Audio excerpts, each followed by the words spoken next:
So good evening. Wonderful to be with you tonight and with my friend Jennifer today, who's come over from Tulsa. And I know that ball is still out there somewhere. Whenever Sam throws something out, I'm fair warning. But I will add, as a foundation that supports a lot of things in the region, the Amazeum truly is a community asset. So I really hope you take as much chance tonight to enjoy it. We're going to do like a little brief intro of ourselves, and then we're going to kick things off. But I would love for Jennifer to go first. How is everybody tonight? My name is Jennifer Hankins. I'm Managing Director of Tulsa Innovation Labs. For those of you that don't know what a Tulsa is, but I really hope everyone in this room does, since you're mostly from Bentonville, it sounds like. We are a community of MSA of about 1 million people, just an hour and a half down the road. Tulsa Innovation Labs, we were launched by the George Kaiser Family Foundation. So like Robert, we are also a philanthropy-backed organization designed to launch Tulsa into the universe as a tech hub. You may have heard recently we actually got one of those as well, and so that's a really real thing that's happening in our community. What we decided to do in Tulsa was not try to be Austin, we're not trying to be San Antonio, we're not trying to be any of those other big tech hub places.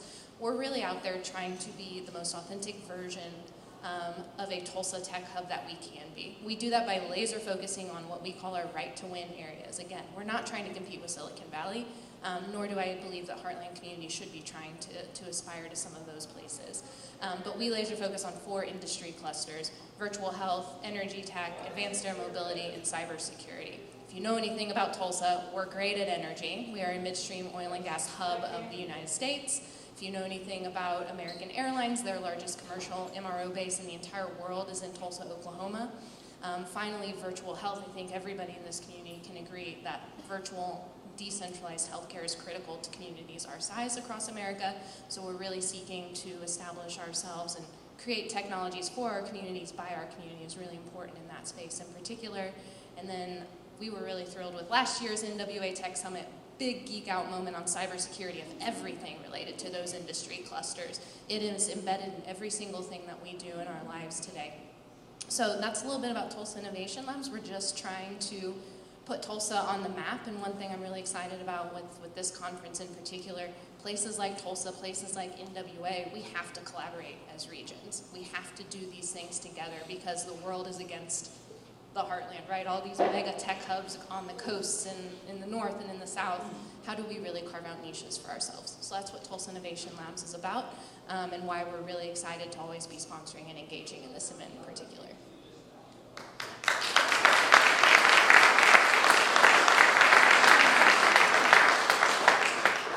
And then I kind of want to kick it off. You guys didn't really realize you signed up for the Robert and Jen catch-up moment.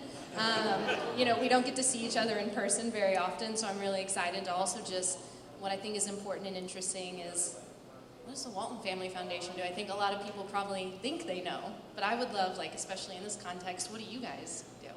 Yeah, thank you, Jennifer. I also just want to welcome Jennifer over, and 2 things to say about Jennifer. It's been awesome. I've lived here now a total of 2 years, but to get to know Jennifer, the folks at the George Kaiser Family Foundation, but especially the Tulsa Innovation Lab, I want to give her a big shout out on 2 fronts, and Tulsa as well. She just got promoted to this role, so awesome, congratulations. Well deserved. And the second, she said this, but I want to make sure you caught it. I sent her a text when the big announcement came out. I know we're going to be next, but Tulsa was just named one of the tech hubs last week, so congratulations. Thank you. Rounding the celebration with y'all, I want you to know that my introvert's way on the down low, but this is awesome, so really excited for this. The other thing I wanted to say is sometimes I think part of what makes Northwest Arkansas so unique and just an incredible place to live, work, and play are the people. And what you got to see tonight, you got to see 3 folks right before we got up here. Kayleen, who is just a ball of energy all the time, and I've adopted her expression, which is overwhelming goodness, which is what I think the region is so much about, because there's just an amazing amount of things happening here. You got to see Chris, who does an incredible job, along with a number of other partners, of putting this together.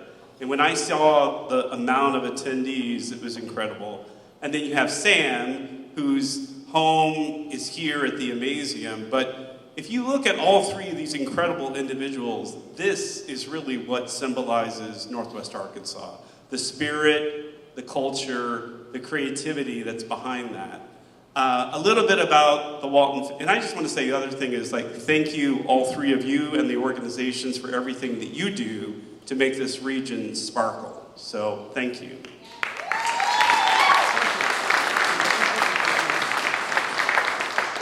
A little bit about myself and the Walton Family Foundation. I was really privileged to join the foundation just slightly more than 2 years ago. The Walton Family Foundation is at its core a family-led foundation.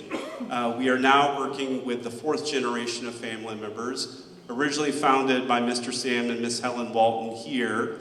And we are called Home Region very much on purpose because the focus for the program that I have the honor and privilege of leading is very much focused here in the county you're sitting in, Benton County, and then the county to our immediate south, Washington County. Also importantly, we have a very strong focus in the Mississippi Delta, in rural parts of Arkansas, and then one county in Mississippi. If you haven't read some of the history of the foundation of Walmart, there's a really critical story in there about why the Delta is incredibly important. If you haven't read it, I'm happy to share more later on, but it's a really key part of the story of how Walmart came to be. The family leads and still is very, very active in the foundation, and it is truly a privilege to work with each of them. A little bit about the things that we focus on.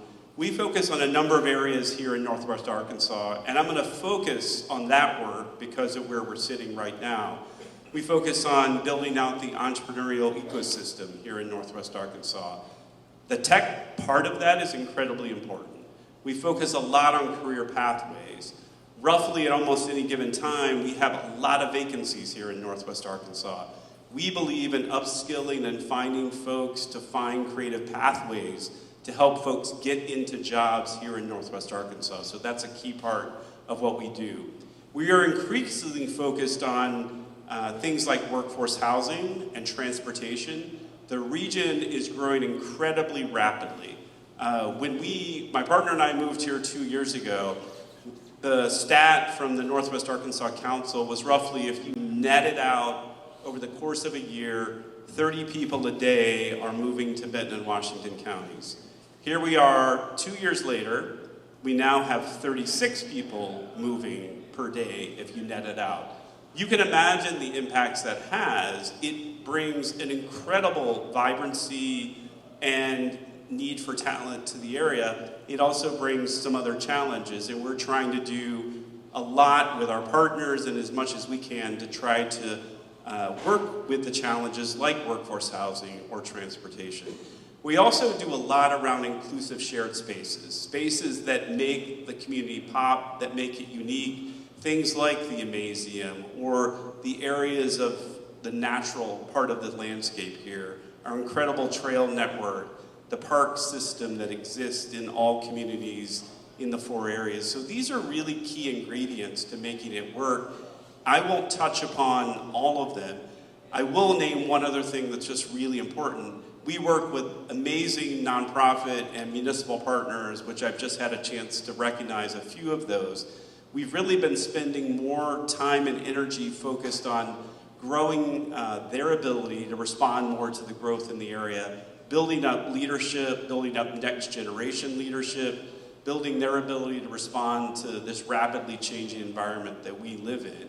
And that part of it is increasingly important to the foundation. I'm going to stop there, and just one thing we thought would be really important to talk about is why we have this really incredible partnership between the George Kaiser Family Foundation, primarily through the Tulsa Innovation Lab, and the Walton Family Foundation and how that came about. So I'm going to turn it over to Jen just to talk about, it's not, I just have to say this from a philanthropic sense, a lot of times philanthropy competes with each other, and we do some of that, but I think it's really important to hear the why of why we think it's important to work together. Fun fact, 36 people a day is staggering. I mean, you guys just have no idea how many communities across America are trying to grow at that rate. So it's just so amazing seeing the success y'all have had on this side of the state line for sure. So, you know, Robert, you didn't know this, but he is also a marketing and communications mastermind. So we titled this little session, the 412 equals our lucky number 7. So I don't know if you can do some quick math in your head, the 412, you know, it's really cute.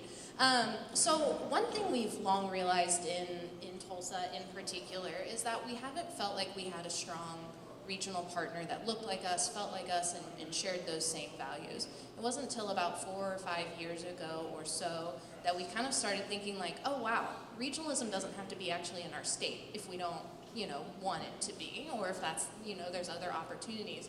And so we kind of started noodling on this idea of like, what if we started partnering with Northwest Arkansas, right? Philanthropically backed, rich community built in culture and arts, and then most importantly, a really growing corporate base that more akin to what we see happening in Tulsa. So we really started thinking about like, oh gosh, what would that look like? How could we in Tulsa really partner with the philanthropy, partner with the corporates over here, and if in particular Northwest Arkansas could even more effectively tap into the great research and things like that that are happening in our community, what if we started sharing those collaborations more effectively? So I guess it was like a year and a half now. The NSF Regional Innovation Engines program came out. I don't know if anybody in this room has heard about, but the National Science Foundation is starting to realize like, oh, we've been sending all this money to places like the coasts, and those coasts have had an outsized share of impact in their regional innovation economies. And so they really challenged themselves to start putting more of that money to use in the middle of the country, in places like Oklahoma, Arkansas, Missouri, all of these great heartland states. So we kind of looked at each other and we're like, what if we use this as a great forcing function to put a strategy forward for how our two states could actually do this? And so about a year and a half ago, we came up with this beautiful 412 corridor that was embedded in Tulsa's rich aerospace history and Northwest Arkansas's rich ground mobility history. And then you start to look at all the technologies that undercut those successes, those corporate bases, and you realize like we actually do have insanely complementary regions where Northwest Arkansas doesn't have to borrow anything from Tulsa per se, and Tulsa doesn't have to borrow anything from NWA. It's two uniquely strong regions coming up together. And so we're really leading the nation in this. This is not normal to try to collaborate across state lines for a lot of weird economic reasons, but we'll figure some of that out later. But it's really important for us to think like, okay, so what is the role of philanthropy in this? What is the role of the corporate community in this? I think we put forth a really, really strong application in that, and my hope is like you said, I do think Northwest Arkansas is next, and I do want to see the region get that NSF engine in particular. But would love your perspective too on, that was a game changer for both of us. I don't think either of our entities had done something like that before.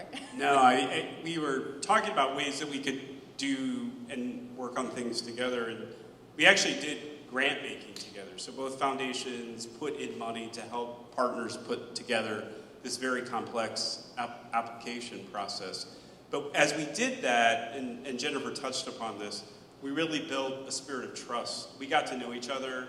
We got to know each other really well individually. Our teams got to know each other, the organizations, and we've made a commitment to continue to build this trust as we move forward in hopes that we can continue to build that. I just want to back up and say one thing. For those that aren't aware, 412 corridor came about because the highway that runs between here and Tulsa is the 412.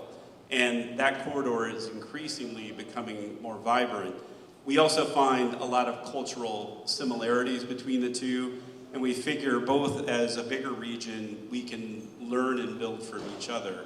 I just can't overemphasize enough the point that I made and that Jennifer talked about related to you got to make space for this collaboration to actually work. And if you don't take the time and really devote resources to that actual collaboration, you will take it for granted and it will not work in the future. So we feel that's absolutely critical. We are now constantly looking for other ways that we can work together.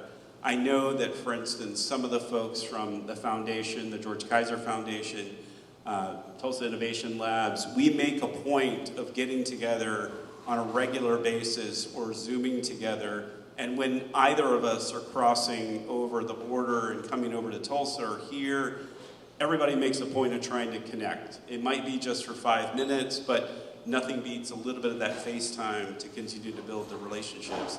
And I also just want to lift up, because of the work that I think both entities were doing, the states often found ways that they could work together cross-border. I don't think that's resulted in as much yet, but it really planted a seed that could lead to the future. I was curious, Jennifer, did you hear any pushback in Tulsa about this? Were there obstacles that you faced as you pursued this? I think there was a resounding, oh heck yeah. I think to Robert's point, I mean, how many people in this room knew that this collaboration was happening in the background? Yeah, just a handful of folks. This is great. This is what we want to see. I do think it's easy for people to just think these things happen overnight, and that it is the tireless work of entities like ours and communities like yours really coming together.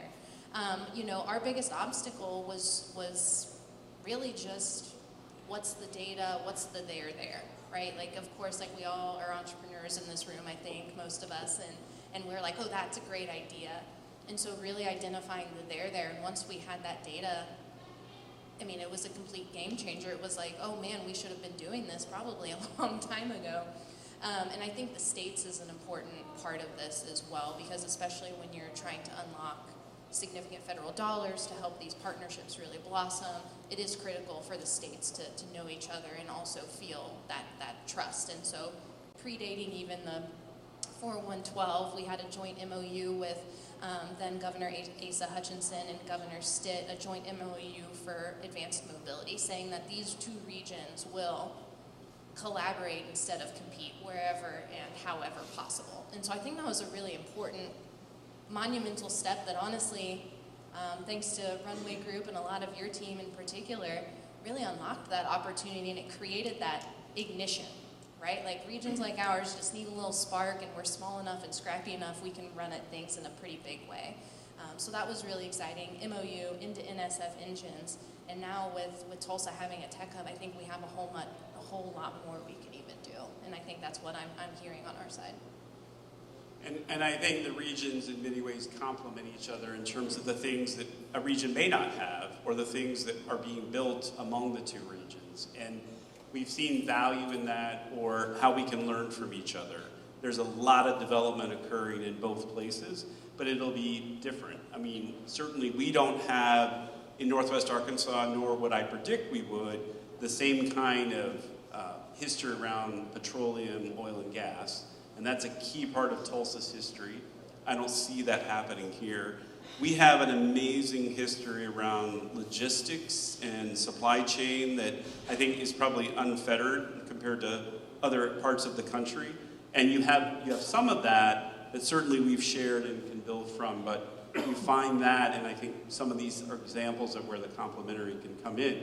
But key to that, a common theme that runs between those, or let's go back to the NSF proposal, is technology.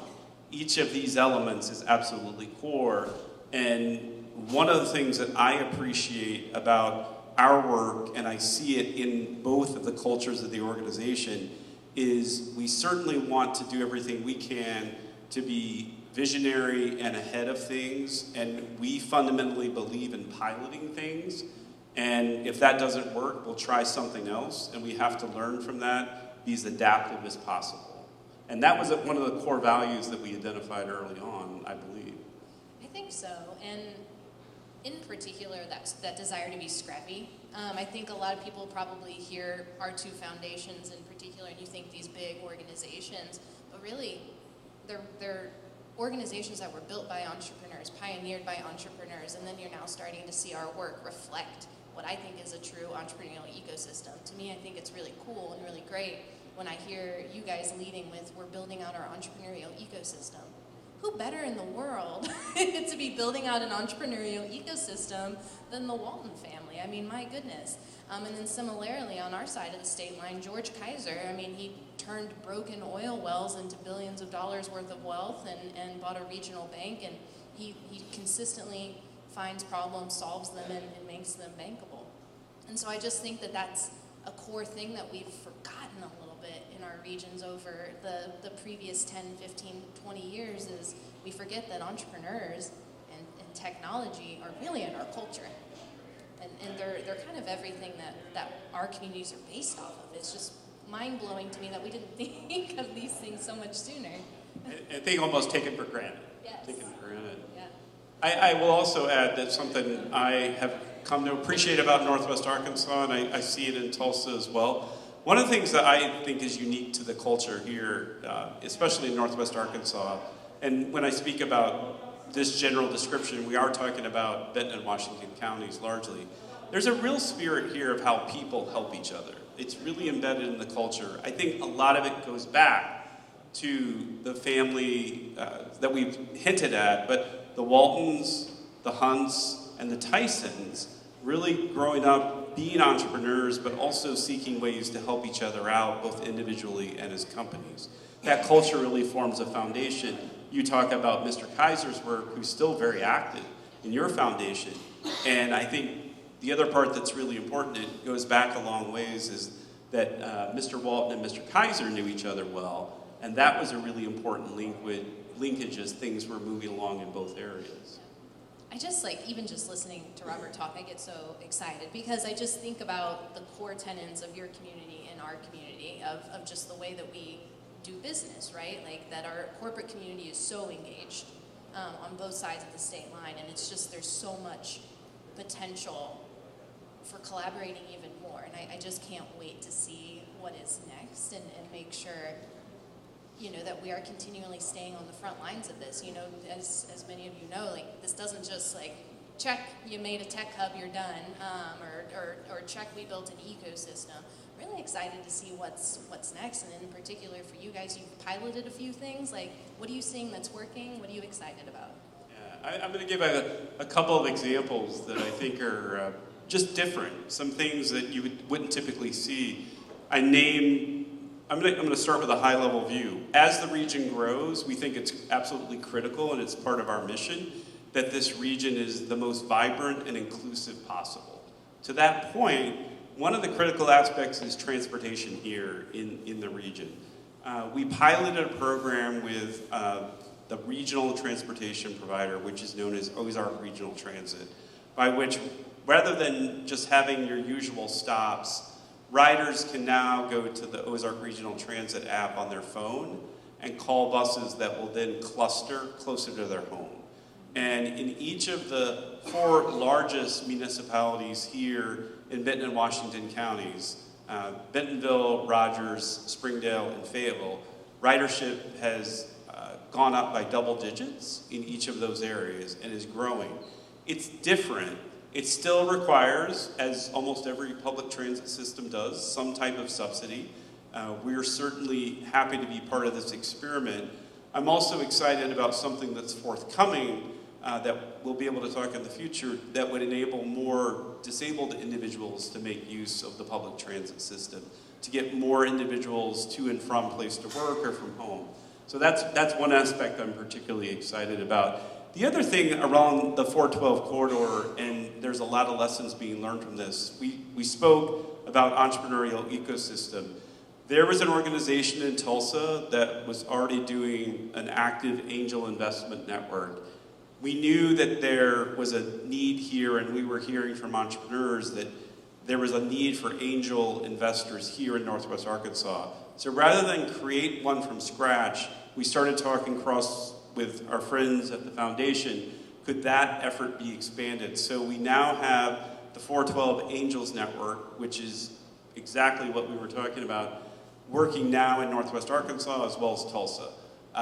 There's a lot of things that have been learned in the first year of that, and some things have been adjusted, but I have hope, given the numbers and the data points around potential for angel investors in this region, that really reaches a higher point of fruition. So that's 2 to come to mind. I'd love to hear a couple of examples from you. What am I most excited about? One area that Tulsa lags, certainly most regions our size, is R&D output. And so I'm really excited through our Build Back Better Regional Challenge win to really start seeing how a place like Tulsa captures that without a four-year public research institution directly within our region. So you guys are really, really blessed in Northwest Arkansas to have the University of Arkansas at your fingertips. In Tulsa, we do not have a public four-year research institution within an hour and a half drive of us. So I'm really excited to see how Tulsa can start catching up to some of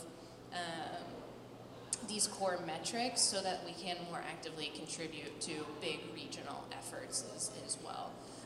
In particular, I really do believe next year we're going after an engine again. We're gonna do that again for sure.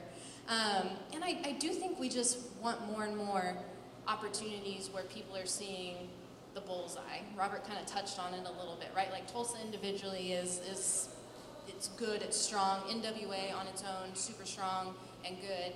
When we start combining that, and especially around core industry clusters like you were just talking about, magnates like J.B. Hunt, Tyson, Walmart, similar, Williams, One Oak, and Devon Energy across, an hour and a half's time. Think about the bullseye then for our regions. Think about the amount of talent, the amount of effort we can put towards building those things. So I still kind of get excited about unlocking that potential, this connective tissue a la the 412, and really start getting sharper and smarter on what that looks like over time. Yeah. I think, and it's not, goes without saying, some of this also signifies part of the challenges of growth, transit and transportation. And as the regions grow, the things that we're looking into. The other thing that's really highly important to this region, given its history, is to preserve a lot of the rural natures of both Benton and Washington counties. It's part of what makes it unique, and the fact that you can get to a trail, in many cases in less than 5 minutes, is something that you don't want to lose. So as growth happens, you have to have balance, and I think there's a real core belief in that, and the ability for a resident to be able to find a place that they want to live, work, and play, but that also has proximity to a park or to a trail, and we don't lose that, or a farmer who has been in the region for generations is still able to keep farming if he or she wishes to, or pass that farm along to the next generation. This is a balance, and it's hard. We believe in learning from other regions, and that's something that I think both we share in common. But what are you seeing in your area around challenges that you're trying to face? You said it best at the top of the hour, is you hit on things that you think make Northwest Arkansas and this community pop. And I think we can't lose the fact that our pop isn't and shouldn't look like all the things that pop all over America, because then we do kind of lose our uniqueness, right? People probably aren't moving here in hopes of Silicon Valley. People are probably moving here for higher quality of life, easier access to schools and quality education, and certainly more affordable places they can start and grow their businesses, and things like that. So I do think you're absolutely right. We have to maintain what is authentic about our region, and I do think a lot of that is we are rural by nature. We are urban hubs and rural communities, and I think that's an important thing to always balance and be smart about. In Tulsa, certainly housing, and I imagine it's one here with 36 people a day coming in, is housing. We have got to put that as part of a tech strategy. That has to be embedded in everything we're doing in economic development. Similarly, in Tulsa, just in general, we actually have the opposite problem. It's somewhat difficult to relocate talent to come work in hubs, especially as a lot of our companies have hubs in Houston and these other places, and they have that flexibility. We've kind of worked around that through our Tulsa Remote program. We've been able to attract 2,300 new Tulsans to our region, of which I think you guys know about the program. It's $10,000 to move to our community for a year. About 90% of those folks are actually staying up to 5 years. It's just bananas. We thought that this was the only way to get people in, and as soon as they come in and they experience our communities and they love our place, I have people now because our children's museum, I hear about people coming over to this children's museum on the little passport thing. It's just crazy, the amount of mobility we have between our two regions. And I do think the core is Tulsa in particular, we don't want to build in Austin. You know, we have got to figure out how to avoid some of those pitfalls. Housing, this idea that your locals are they really local, are they not? You know, what does that look like over time? And so that's, I think, like our number one challenge that, if I had to guess, all Heartland communities are actually grappling with, is how do we do this? Yeah, and I want someone that just moved here yesterday or is thinking about moving or has been here for 5-6 generations to feel at home. And that key blend is absolutely critical. The other thing I think every region is in danger of, but I think we're really conscious about this, is we don't want to rest on our laurels. We always need to be thinking ahead, and that is a key attribute of where technology comes to play. I think we've always got to be thinking ahead, and we welcome ideas. I mean, often, you know, we fundamentally believe at the Walton Family Foundation, but I see it as well as George Kaiser and the Tulsa Innovation Lab, the best ideas are coming from the community, whether that's the community residents that are part of housing, entrepreneurs, folks like yourself. You see the need, you see needs out there, you've got some ideas. We certainly love to hear those because that's absolutely critical. We do the same with our nonprofit and municipal partners of the school districts. That is a core value. And that's how you do it. I mean, this is exactly what he's talking about, is how you have to do it, and how places like ours now get to be on the cutting edge, right? Like, I think a lot of economic developers in particular were really guilty at coming at problems from like a deficit mindset. I truly believe, like, middle of America heartland, we're now like actually opportunity mindset, and we now have the things that a lot of places are wishing they had, and looking back of like, oh man, we missed that opportunity to do that. We get to do it right, and I'm really excited about that, and I really believe, especially when I think about our collaboration and how do you make a bigger economic region and bigger economic engine, we already have these things at our core in our culture. So it's just, as long as, like you said, we stay on top of it, as long as we can maintain cutting edge, we are going to build an inclusive economic technology cluster. I do think we're poised for that very soon. Absolutely. So you've heard us talk a fair amount. I want to make sure that we allow time for questions, and we'll take cues when we're out of time. But I would say we can go ahead and just recognize folks that have questions. Does that work? Yeah.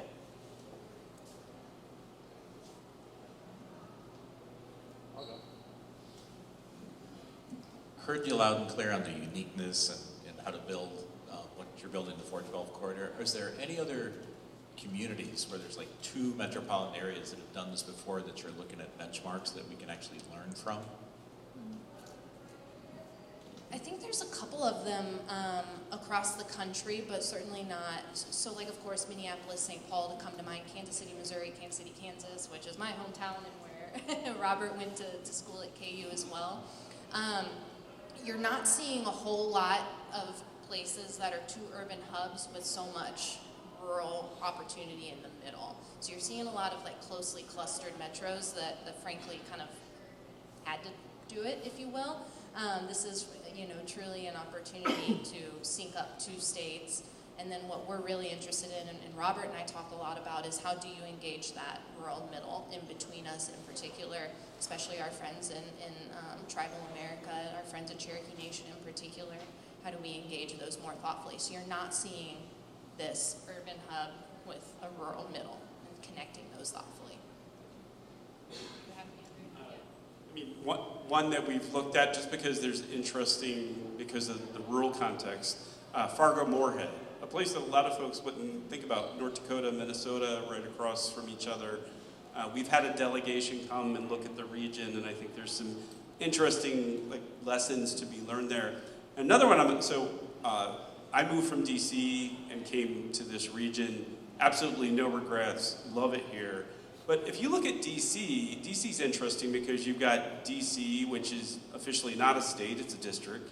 You have Virginia and Maryland, and they've had to figure out how to do some things across not just 2 jurisdictions, but 3.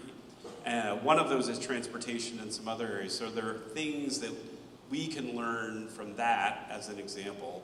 We also, something we touched upon earlier, what are the lessons we learn about things folks could be doing differently, or that a region wished they had done in the past? Have we defined any success metrics as in like what are we trying to achieve in next 5 years or 10 years with this collaboration? As in like what are our short-term and long-term goals? So I'll kind of just reference our NSF Engines proposal because that was some of the data we had to identify. I think we looked over, so the NSF Engines program was a 7-year horizon, so I'll use that one because it feels most clean, but then also I'll go to a 5-year one. So just in the advanced mobility industry, right, like thinking of this marriage of technologies that live in the ground and the ones that live in the air and the ones that live in the ground. Just in that sector alone, through our governor's MOU, we identified that both regions could capture about 40,000 new jobs with average wages about $58,000 a year, 50% of those not needing a college degree. So that was just in a 5-year horizon, should we kind of really hockey stick kind of our growth along other similar regions that are excelling in those industry clusters. Through NSF Engines on kind of that 7 to 10-year horizon, and then really laser focused on mobility technology, supply chain logistics, cybersecurity, those kind of embedded technologies, we could actually capture almost 100,000 plus similar stats and actually increase about 60% of those not needing a college degree. And that's what the beauty of cybersecurity, I think, really unlocks, is you actually don't need a college degree to get into good jobs in that.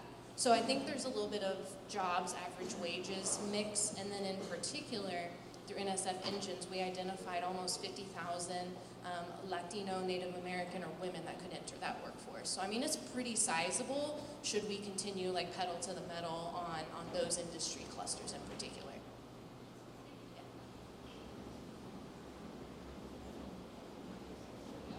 All right, well, let's give a round of applause for Jennifer Hankins and Robert Burns.